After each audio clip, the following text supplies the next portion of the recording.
Hello everyone, I welcome you all to this lecture.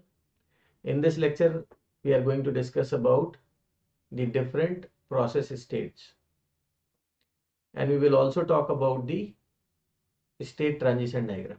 So how a process will transit from one state to another, right? So let's discuss. We have already discussed about process in the previous session. Now, when it comes to the types of process states, there are different process states in which a process can be at any point in time. Like in most of the books, the process states mentioned like new, ready, running, waiting, and terminated, right? So a process can be in new state. New state means when the process is being created. So when the process is being created, there are certain number of tasks system will do, like the process ID allocation, like estimation of the required resources. Different file systems will be created. So generally when a process will be created, the required file system will be created inside root, and inside root there is a directory called proc. Inside proc directory, system will create a folder or directory with PID of the process, and inside it n number of different files will be created. So I am putting a star here. So in new states there will be different things will be happening, right? Once the new state will be over, then the process can be in ready state.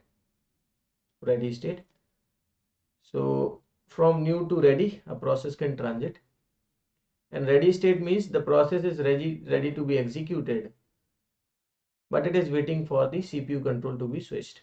So when the CPU will be available, a ready process can be executed. Execution, the meaning of execution I have discussed in the previous session. The execution means one by one the instructions will be fetched and the CPU will execute the instruction, right? So after ready, a process can be in running once the CPU will be allocated. So the running means the process execution, means the program execution instruction wise, right? When the process executes and when a process is running, process requires two things generally. It requires the CPU cycles and it may require IO cycles. So when a process is consuming the CPU cycle, and if the CPU is allocated to the process, it is fine. Like there is no CPU cycle wastage because process is requesting for the CPU cycle. But when process requesting IO, the CPU will become idle if we do not switch the CPU, right? So as we have already discussed, this switching, or when a process is going for the waiting for IO, and then the OS is switching the CPU control, this is we consider as multi-programmed kind of operating system, right? So there is one state when the process is going for IO or some event need to be occur, the process is waiting for that. The state we consider as waiting state. And once the process finishes its execution, let's say process is executing a program. So let's say there are 10 or 20 or 100 or 1000 line of instructions. Once the execution of all the instructions has been done, the process will terminate. It is not necessary that process will terminate after executing every instruction. Operating system may terminate a process before completion also. So there can be two types of termination, right? And then one state which I have mentioned here, suspended. In many of the books, this state may not be mentioned. It depends upon system to system, whether that system is managing the suspended state or not. So there is one suspended state also. The process has been temporarily suspended and it may be resumed at later point in time. So generally when a process will be suspended, the process data will be shifted in the secondary memory. So let's look at the process transition diagram, and then we again look back to all these states. The process transition diagram in general looks like this. So there is new, ready, running, waiting, and terminated states. I have drawn in yellow color. These two suspended states actually I have drawing. It may be or may not be reflecting in your book. So if it is not there, you need not to be worried about, right? These are, you consider like optional. Some of the system, it depends upon the implementation of the system, whether the system is maintaining the suspended state or not. There can be two suspended state, one suspended ready and another is suspended blocked or suspended waiting, right? So what happens? What is the meaning of suspension actually? For suspension, there can be possibly a number of reasons. So if I take one example of suspension, like a suspension can happen because of preemptive scheduler. So a process is executing, a process can be suspended. So one possible reason is preemption. Another reason for the suspension can be waiting for IO. So when a process is waiting for IO for a quite longer period of time, and it is consuming some space in the memory like primary memory, the process can be suspended and shifted to the secondary memory. So if you focus here, if I highlight the number of states when a process is in these states, so I am highlighting like this is ready, running, and waiting. So when I am putting star here, that means the process is in main memory. Okay, so I am saying main memory.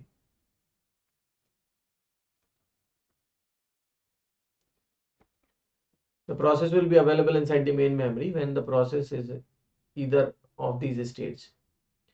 But if a process is a new state, so let's say I consider here new, or maybe suspended ready or suspended block, then the process will be in secondary storage.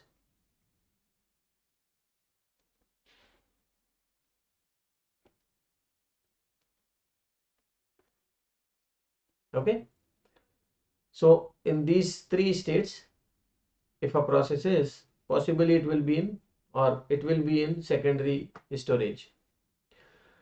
So this suspension, another possible reason is if there are n number of processes are waiting, and if we are maintaining the processes those are in waiting in primary memory, then there are chances when a new process will initiate and try to execute, sufficient memory may not be available.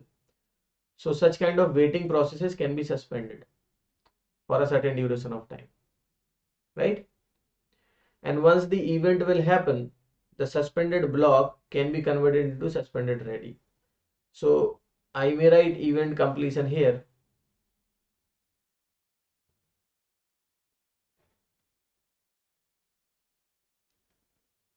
So if a process was blocked, it was expecting something, maybe an IO or some event to occur. If that event is happening, the process can be shifted from suspended block to suspended ready. And then the process can be loaded back to the main memory and it will be in ready, right? So just focus on whatever the states are I have drawn in yellow color, right? New is one of these states where the process is getting initiated in the system. Then the ready state, when the process requiring CPU, although process is willing to execute, but CPU is not allocated to the process, so the process is in ready. Once a process is having CPU control and required resources, it will be in running. After executing all the instructions, the process will be terminated. and if a process is already terminated, it need not to be loaded inside the main memory. And if a process is waiting for IO or any event, then the process will be in waiting. So remember all these yellow colored state. If you do not remember the suspended one, it's okay, right? Now it is not necessary that all the operating system will have same number of states. It depends upon different flavors of operating system, and all these states may be represented with different names in different operating systems. So if I take the example of Linux, let's say Linux generally maintains these number of states. So later on you will see, you can check in your machine also, like running state, waiting, sleeping. Sleeping is one of these states. So generally in Linux, few of the process may be in non-interruptible sleep. Non-interruptible sleep. Sleep is one of the system call is also available. So we will see later on in lab. Then stopped is one of these states,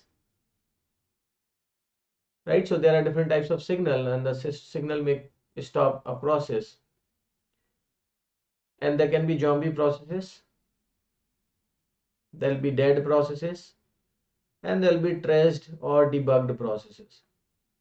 So these are the possible states in Linux operating system, right?